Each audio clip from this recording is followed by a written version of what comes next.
The iPhone 15 lineup was announced a couple of days ago, and here is my hot take. It is one of the most significant updates we've had in a while, and it is one of the best times to actually upgrade, but I still think you should not upgrade unless you are one of these two types of people who will find this extremely worth it, depending on several factors. But if you want to find out if you are one of these two types of people, at the end of the video I will give a clear guide that I personally use whenever someone asks me if they should upgrade or not. I personally think this year's iPhones have had a much more significant update compared to the past releases, like how they literally did not change a single thing when upgrading from the regular 13 to the regular 14. However, this year the regular 15 and 15 Plus, in my opinion, have been the highlight of the event because they've got four main features that I think will be really valuable for a lot of people, which will make it worth upgrading. And I also think the 15 Pro and Pro Max have got 5 main features that I think will be worth upgrading for. But let's start with the regular 15 and 15 Plus. The first upgrade that has been done to this phone is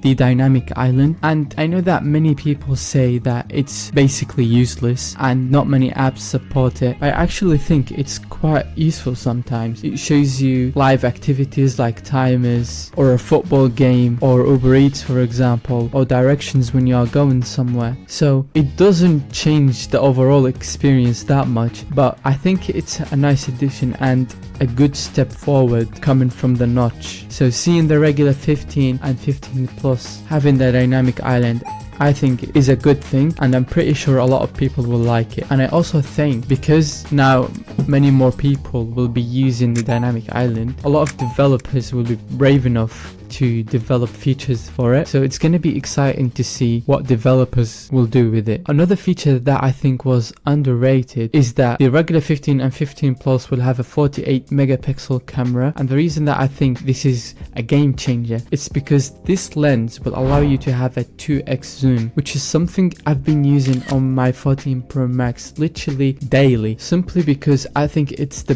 perfect zoom. Like whenever you take in pictures or portraits of people, 2x is just the perfect sweet spot because it doesn't distort people's faces, and photos in general look a lot better in 2x. 3x is a nice addition, but 2x is still better and more useful. So seeing the regular 15 and 15 Plus having 2x is a game changer in my opinion. Or maybe it is just something personal. I personally would prefer to have a zoom lens instead of a ultra wide, but some people online disagreed with me and they said most people use the ultra wide more. So I'm curious into what you personally use on a daily basis. Is it a zoom lens or is it an ultra wide? Let me know in the comments down below. USB-C is also another major change, which I personally think is overrated. I mean, don't get me wrong, it's really good that you can now have one cable to charge all of your Apple devices. I don't think it's a major change that you should upgrade for. I mean, I personally just use the MagSafe chargers to charge my iPhones. I have two, one in my car and one on my desk, so I never find myself using the cables anyway, and I don't use ProRes, so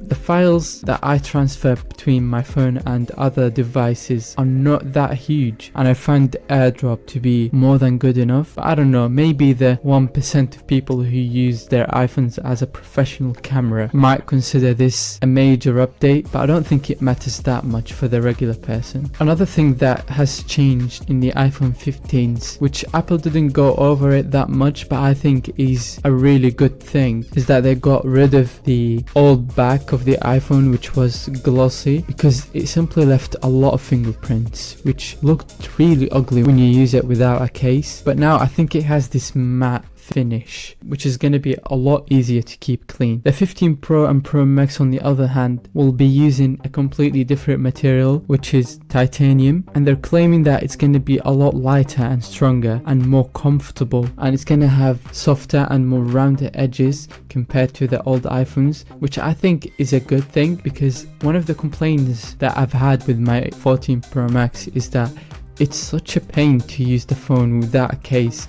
because the edges will leave a mark on your fingers and it starts to get really uncomfortable over time. And the edges are also very shiny and leave a lot of fingerprints, which is really dumb. I don't get why you would put the most shiny materials and the material that would get the most fingerprints in a place where you would hold your phone and put your fingers on. So hopefully titanium will solve this issue and will make it a lot more comfortable to hold. The Pro Max has also got a 5x zoom camera instead of 3, and I've not seen a single person who's happy about this change. Some people say 5x is not that much and we need more, like 10x, 100x, like how Samsung does it. But some people like me who think that 5x is simply too much. Like you could use 3x for some portraits and it's gonna look really nice, and it's another option that you can use alongside 2x and 1x and 0.5. But 5x is simply not usable for portraits. You have to go really further away from the person to actually use it. We will see from the reviews if this camera is actually legit or not. Another major change that happened to the 15 Pro and Pro Max is the action button, and I made a short about this one, and I was simply discussing that many people are saying this is a step backwards because the mute switch was meant to be convenient so that you can mute your phone without even looking or thinking about it. But now with the action button, I mean sure you can still mute your phone using it, but it's harder and less convenient, and you might press it by mistake and it's placed in a very awkward position, so it's not going to be really that useful to be used to launch different apps, and you will likely just leave it as a mute switch. So I don't know, maybe we'll have to use it and see how it's like in day-to-day life. And by the way, I haven't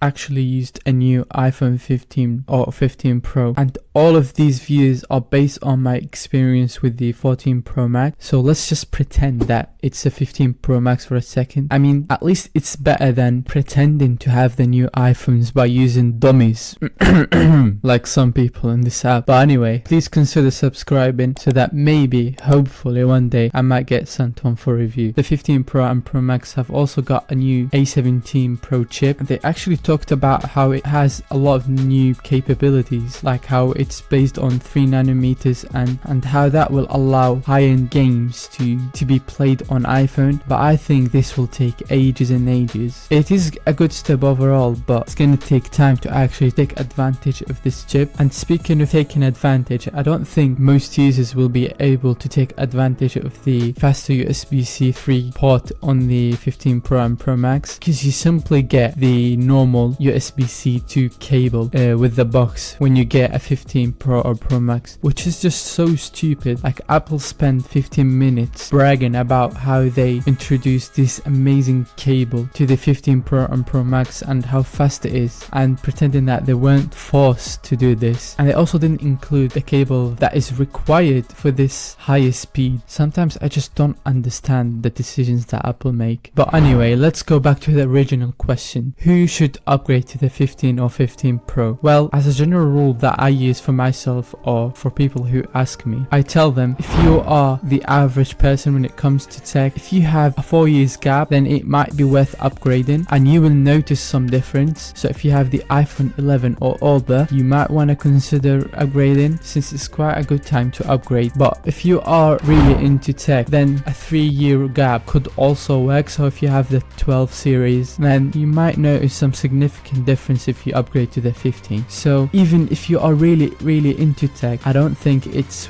worth upgrading every year whatsoever. Maybe if you just have loads of money to waste, then in that case, if you are this type of person, then my email is down below. If you want to waste any more money, then you are more than welcome to send it to me instead of giving it to Apple, who are already billionaires or trillionaires or whatever it is. Watch this video about my favorite 7 features of the iOS 17, and thank you for watching.